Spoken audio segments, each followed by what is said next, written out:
আজকে আমরা আলোচনা করব ফরাসি বিপ্লবের থেকে কিছু প্রশ্ন। ফ্রান্সের তৃতীয় সম্প্রদায়ের মুখপত্র ছিল বুর্জোয়ারা। দ্য পার্সিয়ান লেটার এর রচয়িতা কে? এ হচ্ছে মন্তেস্কু। The Persian letter. দার্শনিকের অভিধান বা লেতার ফিলোসফিক এই গ্রন্থের রচনা কে করেন? ভলতেয়ার। ক্ষমতা স্বতন্ত্রীকরণ নীতির প্রবক্তা কে ছিলেন? নাকি ক্ষমতা স্বতন্ত্রীকরণ নীতি মন্তেস্কু। নেক্সট 5 নম্বর কোশ্চেন, ফরাসি বিপ্লবের জনক কাকে বলা হয়? ফরাসি বিপ্লবের জনক বলা হয় রুশোকে। অসাম্যের সূত্রপাত গ্রন্থটি রচনা করেন কে? অসাম্যের সূত্রপাত গ্রন্থটি রচনা করেন রুশো। নেক্সট কোশ্চেন বলছে 7 নম্বর, man is born free but everywhere he is in chain. কথাটি কে বলেছেন? সেটা হচ্ছে রুশো। 8 নম্বর কোশ্চেন, অভিজাতরা ফ্রান্সের প্রাচীন ব্যবস্থায় কোন সম্প্রদায়ভুক্ত ছিল? যে অভিজাতরা কোন সম্প্রদায়ভুক্ত ছিল? দ্বিতীয় সম্প্রদায়ভুক্ত ছিল। 9 নম্বর, ফ্রান্সে তৃতীয় শ্রেণীর মানুষরা কত শতাংশ ছিল? 97%। নেক্সট কোশ্চেন, এগুলির মধ্যে কারা তৃতীয় সম্প্রদায়ের অন্তর্ভুক্ত ছিল না?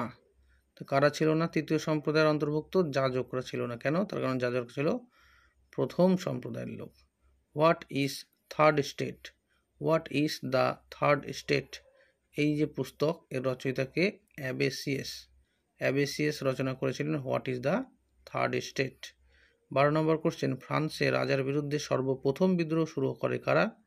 ফ্রান্সে রাজার বিরুদ্ধে প্রথম বিদ্রোহ শুরু করেছিল অভিজাতরা প্রথম শুরু করেছিল। নেক্সট কোশ্চেন, কত তারিখে টেনিস কোর্টের শপথ অনুষ্ঠিত হয়? 1789। এটা হচ্ছে টেনিস কোর্টের শপথ। টেনিস কোর্টের শপথ হচ্ছে 20 জুন।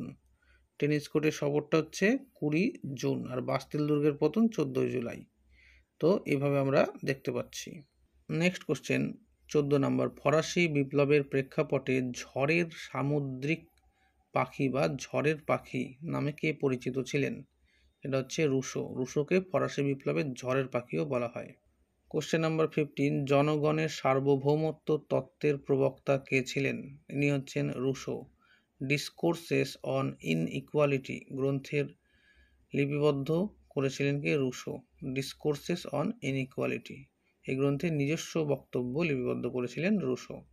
17 নম্বর বলছে যে এদের মধ্যে কে ফিজিওক্র্যাট নয়? তুর্গো, তারপরে কুইসনে, মিরাবো এরা ফিজিওক্র্যাট ছিল, কিন্তু ডেনিস ডিদেরো কিন্তু ফিজিওক্র্যাট ছিলেন না। ডেনিস ডিদেরো আর ডি লেমবার্ট এরা লিখেছিল হচ্ছে এনসাইক্লোপিডিয়া বা বিশ্বকোষ। নেক্সট কোশ্চেন বলছে, ফরাসি বিপ্লবকে অভিজাত বিপ্লব বলেছেন কে? লেফেভার। ঐতিহাসিক লেফেভার বলেছে ফরাসি বিপ্লবকে অভিজাত বিপ্লব। নেক্সট কোশ্চেন, ফরাসি বিপ্লবকে দার্শনিকদের ষড়যন্ত্র কে বলেছেন? Edmund bark.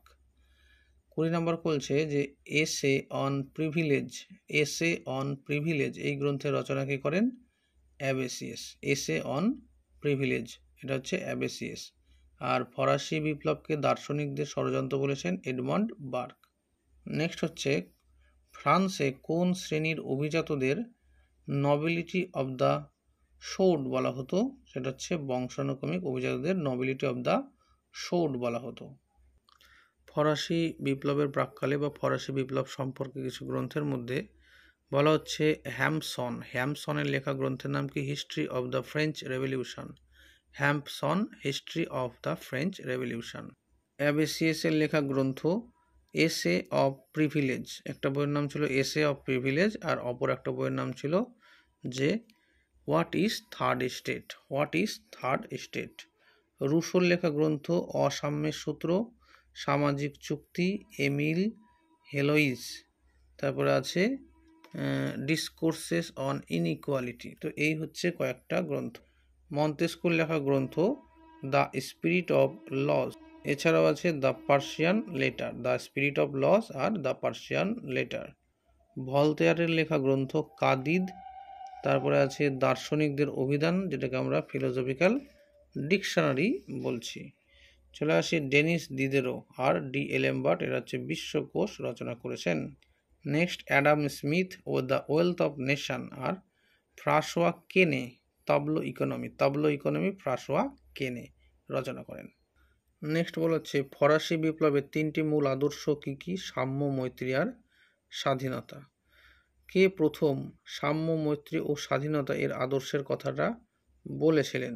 সেটা হচ্ছে ফরাসি দার্শনিক রুশো প্রথম বলেছিলেন সাম্য, মৈত্রী ও স্বাধীনতার আদর্শের কথা। নেক্সট বলছে রাজা ষোড়শ লুইকে কোন দিন গিলোটিনে হত্যা করা হয়েছিল? 1793 খ্রিস্টাব্দে 21শে জানুয়ারি। প্রথম ফরাসি প্রজাতন্ত্রের সূচনা হয় কবে? 1792 খ্রিস্টাব্দে প্রথম ফরাসি প্রজাতন্ত্রের সূচনা হয়েছিল। নেক্সট বলছে কোন দিনটি ফ্রান্সের জাতীয় দিবস হিসাবে পালন করা হয়? সেটা হচ্ছে 14ই জুলাই, বাস্তিল দুর্গের যেদিন পতন হয়েছিল সেই দিনটাই পালন করা হয়। নেক্সট কোশ্চেন জ্যাকোবিন দলের নেতা কে ছিলেন? রোবোস্পিয়ার। কার নেতৃত্বে ফ্রান্সে জাতীয় রক্ষী বাহিনী গড়ে উঠেছিল? লাফায়েতের নেতৃত্বে। রোবোস্পিয়ার কবে ক্ষমতা হারান? সেটা হচ্ছে 1794 খ্রিস্টাব্দে রোবোস্পিয়ার ক্ষমতা হারান। ব্যক্তি ও নাগরিকের অধিকারের এটা বলছে 1789 খ্রিস্টাব্দের 26শে আগস্ট ব্যক্তি ও নাগরিকের অধিকার ঘোষণা করা হয়েছিল। ফরাসি বিপ্লবের সময় শিরচ্ছেদ করার যন্ত্রটির নাম কি ছিল? গিলোটিন। এটা আবিষ্কার কে করেছিল? সেটা আবিষ্কার ডক্টর জোসেফ ইগনেস গিলোটিন। এই গিলোটিন যন্ত্রের আবিষ্কার করেছিলেন। আর বলা হচ্ছে ষোড়শ লুইকে গিলোটিনেই হত্যা করা হয়েছিল কবে? 1793 খ্রিস্টাব্দে 21শে জানুয়ারি। ঠিক আছে।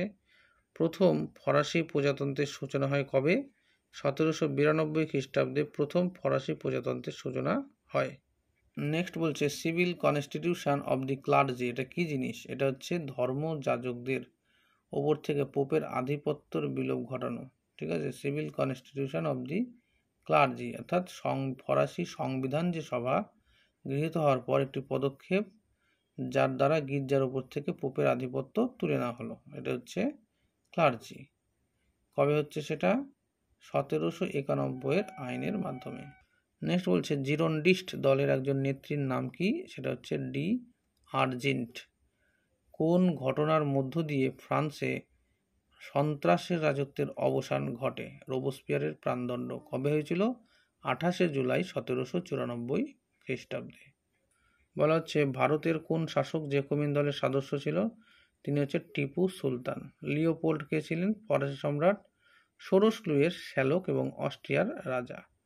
তিনি কিন্তু লিওপোল্ড যে ছিল তিনি পাদুয়া ঘোষণা করেছিলেন। তারপরে বলছে ডিউক অব ব্রান্সউইক কে ছিলেন? ব্রান্সউইক ছিলেন হচ্ছে প্রাশিয়ার সেনাপ্রধান। সন্ত্রাসের রাজত্বের অবসান কি নামে পরিচিত? সেটা হচ্ছে থার্মোডরি প্রতিক্রিয়া নামে পরিচিত। নেক্সট বলছে ল অফ ম্যাক্সিমামটা কি? সেটা হচ্ছে ফ্রান্সের সন্ত্রাসের রাজত্বের রাজত্বকালে দ্রব্যের সর্বোচ্চ মূল্য বেঁধে যে দেওয়া হতো, মূল্য বেঁধে দেওয়া হতো, সেটা হচ্ছে ল অফ ম্যাক্সিমাম। আর কমিটি অফ পাবলিক সেফটি কি জিনিস? অর্থাৎ জননিরাপত্তা সমিতি। কত খ্রিস্টাব্দে ফ্রান্সে সন্ত্রাসের শাসনের সূচনা হয়েছিল? 1792 খ্রিস্টাব্দে ফ্রান্সে সন্ত্রাসের রাজত্বের সূচনা হয়েছিল। আর যদি বলা হয় সময়কাল কত সন্ত্রাসের রাজত্বের, তাহলে 1793 খ্রিস্টাব্দের 2রা জুন থেকে 1794 খ্রিস্টাব্দের 27শে জুলাই পর্যন্ত মোট 13 মাস পর্যন্ত কিন্তু সন্ত্রাসের রাজত্বের সময়কাল ছিল।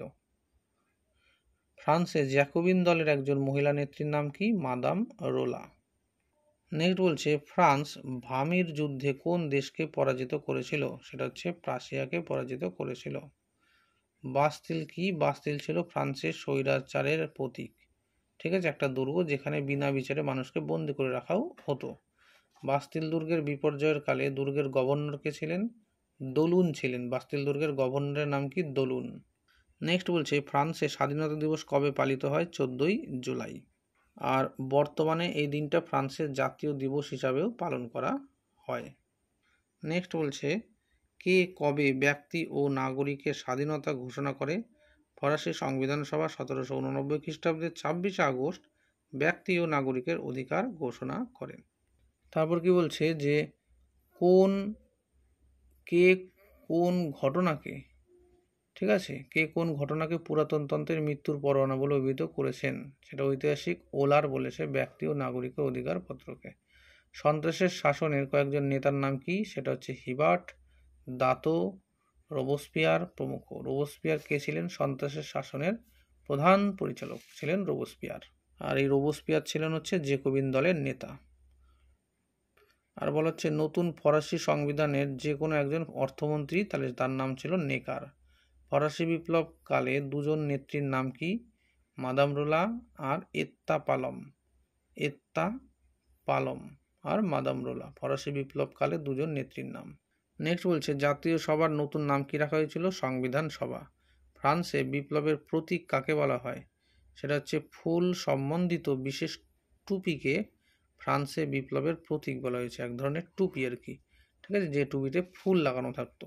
নেক্সট বলছে ব্যক্তি ও নাগরিকের অধিকার ঘোষিত হয়েছিল কবে? 26শে আগস্ট 1789 খ্রিস্টাব্দে। ফরাসি সংবিধান সভা কবে সামন্ত প্রথা বিলোপের ঘোষণা করে? 1789 খ্রিস্টাব্দে 4ই আগস্ট। মিরাবো কে ছিলেন? মিরাবো ছিলেন একজন অভিজাত নেতা যিনি সাংবিধানিক রাজতন্ত্রের সমর্থক ছিলেন। তিনি ছিলেন সংবিধানের অন্যতম রচয়িতা, ঠিক আছে। নেক্সট বলছে ষোড়শ লুই কবে গিলোটিনে প্রাণ হারান? 21শে জানুয়ারি 1793 খ্রিস্টাব্দ। নেক্সট বলছে কারা কবে ফ্রান্সে রাজতন্ত্রের উচ্ছেদ ঘটায়? 1792 খ্রিস্টাব্দে ন্যাশনাল কনভেনশন রাজতন্ত্রের উচ্ছেদ ঘটায়।